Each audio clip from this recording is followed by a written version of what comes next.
Shalom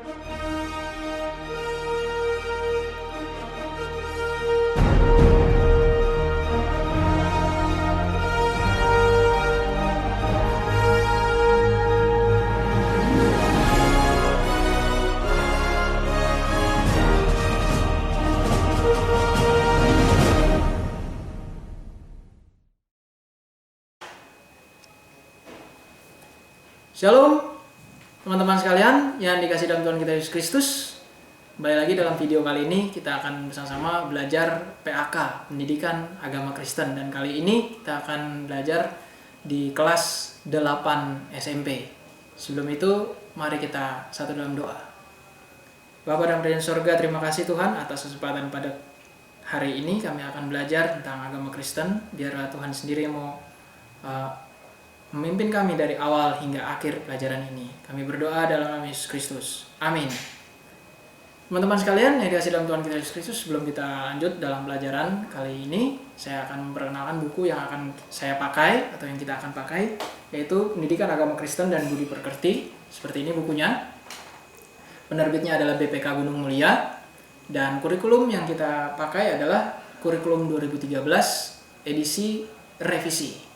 Ya, jadi kalian teman-teman juga bisa membeli buku ini di toko online ataupun langsung ke toko bukunya di BPK Gunung Mulia.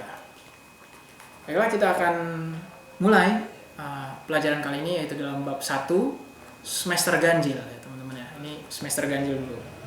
Yaitu di bab 1 dengan tema apa itu iman.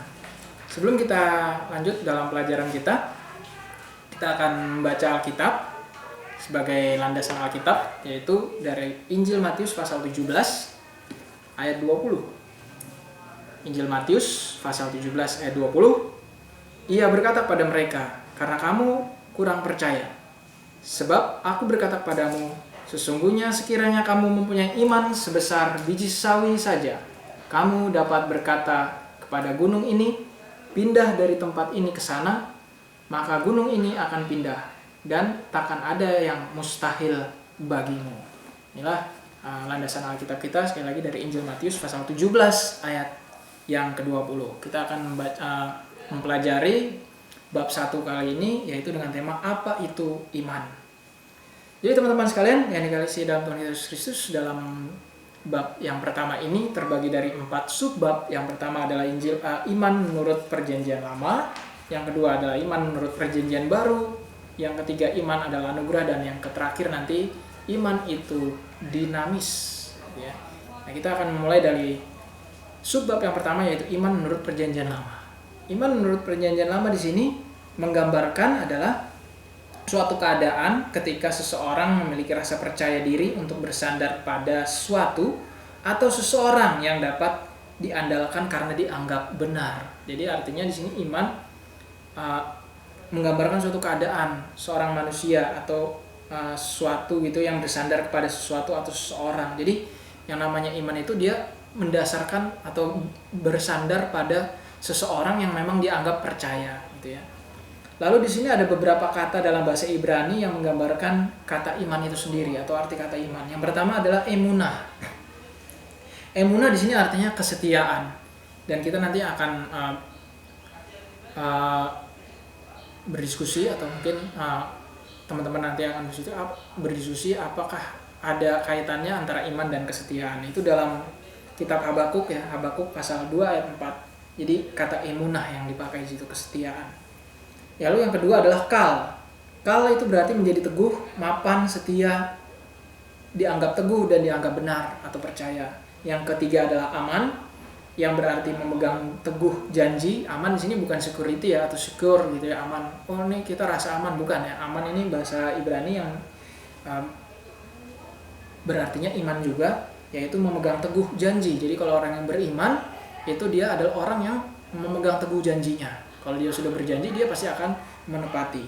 Lalu yang keempat adalah batats, digunakan dengan kata depan bet menjadi bet batats, yang artinya percaya kepada atau bersandar kepada. Tadi itu yang pengertian yang pertama ya, istilahnya yang orang iman dalam Perjanjian Lama itu ada bersandar pada sesuatu atau seseorang dapat diandalkan karena dianggap benar. Nah, itu batats gitu ya. Baru yang terakhir adalah ehasa. Ehasa di sini artinya menyembuhkan diri atau mencari perlindungan pada orang yang dipercaya. Jadi artinya di sini suatu tindakan untuk berlindung kepada seorang yang dia percaya, itulah beriman atau ehasa, iman. Jadi iman dalam perjanjian lama tidak menekankan aspek pengetahuan atau pemahaman, tetapi lebih kepada menekankan pada keyakinan atau perasaan. Ini iman menurut perjanjian lama. Di dalam perjanjian lama juga disebutkan di sini ada beberapa ilustrasi, ada dua di sini pohon ya, dua pohon yang melambangkan ilustrasi tentang keimanan. Yang pertama adalah pohon ara dan yang kedua adalah pohon zaitun. Kenapa dua pohon ini yang dipilih? Karena dua pohon ini adalah dalam pertumbuhannya untuk menumbuhkan pohon ini itu sangat lama, yaitu beberapa tahun lamanya gitu ya. Jadi artinya dalam ilustrasi ini ingin menjelaskan bahwa yang namanya menumbuhkan iman itu tidaklah mudah gitu ya, tidaklah gampang, yaitu memerlukan waktu yang sangat lama yang namanya iman untuk ditumbuhkan. Jadi artinya yang namanya kita orang beriman pasti akan ada tantangan-tantangan tersendiri bagi pertumbuhan iman kita, dan juga waktunya juga sangatlah lama. Ini gambaran dari dua pohon tadi atau ilustrasi dua pohon tadi. Itu dalam perjanjian lama. Sekarang kita masuk dalam iman dalam perjanjian baru. Dalam perjanjian baru di sini digunakan kata pistis ya, pistis yang artinya adalah iman atau percaya. Jadi iman dalam kata sifat dan percaya dalam kata kerja. Nah, dari dua kata ini iman dan percaya diterjemahkan juga selain pistis itu adalah pisteuo gitu ya. Selain pistis adalah pisteuo. Dan dua kata ini yaitu pistis dan pisteuo itu mengandung makna ada 4 ya, sini ada 4 mengandung maknanya. Yang pertama adalah percaya dan menerima suatu kebenaran. Ya, percaya dan menerima suatu kebenaran. Yang kedua adalah mempercayakan diri atau mengandalkan. Yang ketiga kesetiaan, dan yang keempat ketaatan. Nah, tadi kesetiaan sudah sama dengan emunah tadi yang dalam perjanjian lama. Jadi ada kaitannya juga. Jadi dari 4 makna ini, jadi iman dalam perjanjian baru dapat disimpulkan bahwa yang namanya iman dalam perjanjian baru itu yaitu percaya dan menerima suatu kebenaran. Jadi kalau ada kebenaran dia pasti akan percaya. Baru yang kedua mempercayakan diri atau bersandar kepada seseorang atau apapun itu. Yang ketiga di sini ada faktor kesetiaan. Nah, ini sangat penting ya teman-teman ya. Dalam namanya iman kita harus punya faktor yang namanya kesetiaan, yaitu loyalitas. Dan yang ketiga, yang keempat atau yang terakhir adalah ketaatan, yaitu disiplin menjalankan iman kita. Ya, banyaklah kita bisa menjabarkan yang menceritakannya. Tapi yang saya ingin tekankan adalah nantinya kesetiaan. Bagaimana iman itu setia, tidak berpaling, tidak berganti dan lain sebagainya gitu ya. Jadi teman-teman sekalian yang saya dalam Tuhan Yesus Kristus, dalam perjanjian baru juga ada ilustrasi. Kalau tadi di perjanjian lama ada pohon, yang di perjanjian baru ini adalah ada ilustrasi yaitu biji sesawi. Nah, biji sesawi ini itu bijinya sangat kecil ya teman-teman ya. Biji jeruk kalah kecil ya. Jadi kayak lada lah gitu ya, kayak lada. Kalau lada atau kayak bukan lada ya kemiri. Jadi biji sangat kecil, kayak ya kemiri gitu ya. Tahulah teman-teman ya, kemiri ya, itu sangat kecil. Nah, ini di sini dibilang biji sesawi sangat kecil tetapi dapat tumbuh menjadi pohon setinggi 3 meter. Pohon sesawi tidak ditanam di taman, melainkan di ladang. Ukuran biji sesawi sangat kecil digunakan sebagai takaran iman dalam Matius 17 ayat 20 yang tadi kita baca ya, yang pertama-tama tadi Matius pasal 17 ayat 20. Itu jika seseorang memiliki iman sebesar biji sesawi, dia akan memindahkan gunung. Nah, ini artinya adalah ketika ada orang hanya memiliki iman sebesar biji sesawi, dia pasti akan beriman dengan teguh. Ibaratnya gitu secara sederhana ya, bisa dibilang seperti itu. Itu iman dalam perjanjian baru dan ilustrasinya biji sesawi. Lalu di sini ada 2 kriteria atau karakter dari iman ya, kalau boleh saya bilang karakter gitu ya. Yang pertama adalah iman adalah anugerah. Nah, adalah anugerah di sini maksudnya iman itu pemberian Allah langsung, pemberian Tuhan langsung pada manusia. Yang namanya iman itu adalah suatu pemberian secara langsung, secara gratis dari Allah ke manusia, gitu ya. Jadi yang namanya iman adalah anugerah itu adalah pemberian yang secara cuma-cuma kepada manusia. Jadi manusia sudah dikaruniakan oleh Tuhan yaitu iman. Tidak semua orang mau memberikan respon yang benar terhadap iman yang dianugerahkan Allah. Tidak semua orang mau memberikan respons yang benar. Sebagian manusia menolak dan menjadi seteru Tuhan, seteru Tuhan. Mereka menolak Allah dan tidak mau mempercayainya. Mereka tidak memiliki iman pada Allah yang hidup.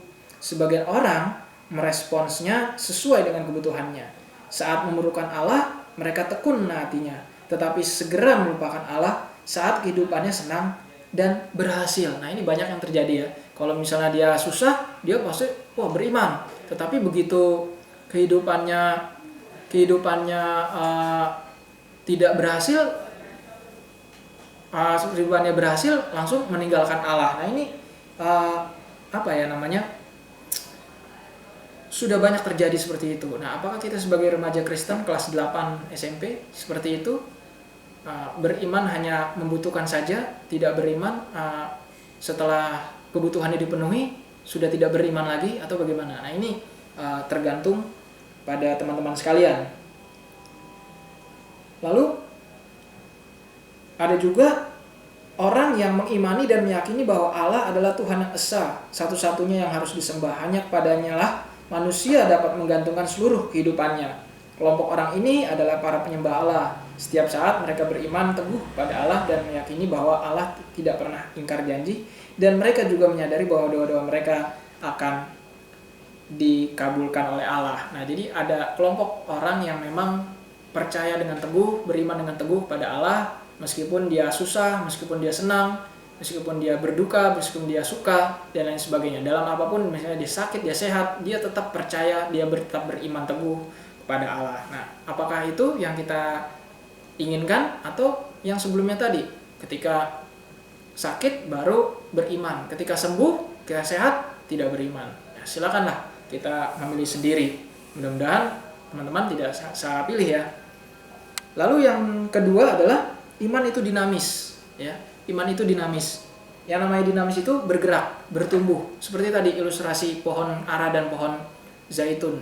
Dia ada pertumbuhan. Nah, memang dalam ilustrasi tersebut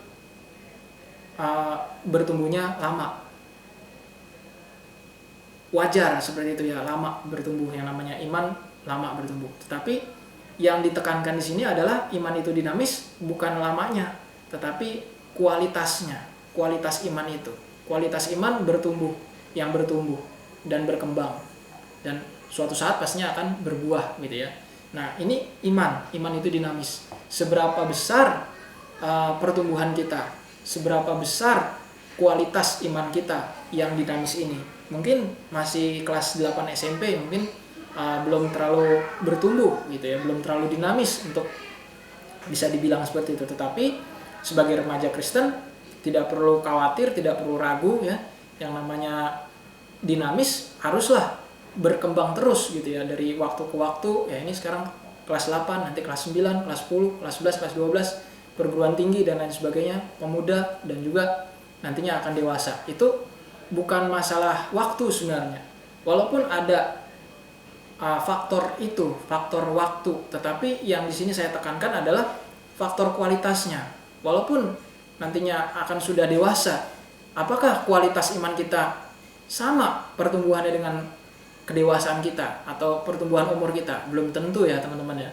Bisa saja umur seperti kita sekarang ini 15, 16 atau berapa, 14, 15 tahun remaja gitu ya, imannya udah kuat gitu ya, imannya udah bertumbuh, sudah dinamis. Nah, itu why not gitu ya, kenapa enggak gitu ya. Kalau namanya memang remaja Kristen memang teguh dalam imannya, pasti iman yang dinamis itu kualitasnya bagus gitu ya. Nah, ini iman itu dinamis. Jadi bukan soal waktu, tetapi soal kualitas. Itulah iman itu dinamis. Jadi teman-teman sekalian yang dikasih dalam Tuhan kita Yesus Kristus, pada kesempatan kali ini, tibalah pada akhir dari pelajaran ini, saya akan memberikan pertanyaan atau menyampaikan pertanyaan ya. Seperti tadi yang tentang apa itu iman, kita sudah membahasnya. Itu iman menurut perjanjian lama, perjanjian baru. Lalu iman itu dinamis, anugerah adalah anugerah, dan iman itu dinamis. Nah, ada pertanyaan di sini yang nantinya saya akan juga tulis di deskripsi dan saya akan menyampaikannya, dan mungkin teman-teman bisa menjawab pertanyaan ini dalam kolom komentar gitu ya. Yang pertama adalah dalam Matius 17 ayat 20 yang tadi ayat kita yang sudah baca tadi, Tuhan Yesus berkata, iman sebesar biji sawi dapat memindahkan gunung. Nah, itu maksud dari perkataan Yesus itu apa? Ya, jadi coba nanti teman-teman sekalian bisa tulis di kolom komentar apa sih maksudnya iman sebesar biji sawi bisa memindahkan gunung dalam Matius 17 ayat 20. Lalu yang kedua adalah kata emunah dalam bahasa Ibrani tadi ya, kata emunah dalam Habakuk 2 ayat 4 atau Habakuk pasal 2 ayat 4 yang berarti kesetiaan. Emunah itu berarti kesetiaan. Apa hubungannya antara iman dan kesetiaan? Nah, itu pertanyaannya. Apa sih hubungannya antara iman dan kesetiaan? Apakah kita orang yang sudah beriman harus terus setia juga? Atau bagaimana? Nah, itu silakan teman-teman jawab atau mungkin bisa berkomen di kolom komentar. Itulah pertanyaan ya, dua pertanyaan tadi untuk pembahasan kali ini tentang apa itu iman. Ya, nanti dalam video selanjutnya kita akan membahas di bab 2 ya. Inilah akhir dari video kali ini. Sebelum kita mengakhiri, mari kita satu dalam doa. Kita berdoa. Kami mengucap syukur ya Tuhan atas kesempatan yang boleh kami laksanakan pada hari ini. Kami telah belajar tentang kebenaran firman-Mu tentang apa itu iman. Biarlah apa yang kami pelajari tentang iman boleh kami pahami dan boleh kami terapkan dalam kehidupan kami sehari-hari. Inilah doa dan permohonan kami Tuhan. Kami mengucap syukur, terima kasih. Kami berdoa dalam nama Yesus Kristus. Amin. Demikianlah video kali ini dalam pelajaran pendidikan agama Kristen untuk kelas 8. Semoga apa yang kita bahas, apa yang kita pelajari tadi tentang iman bisa juga dapat boleh bermanfaat dan berguna bagi teman-teman sekalian. Saya Pendeta Felix Andaria mengakhiri video kali ini dan nantikan video selanjutnya di kesempatan berikutnya untuk bab 2. Terima kasih, Tuhan Yesus memberkati. Shalom.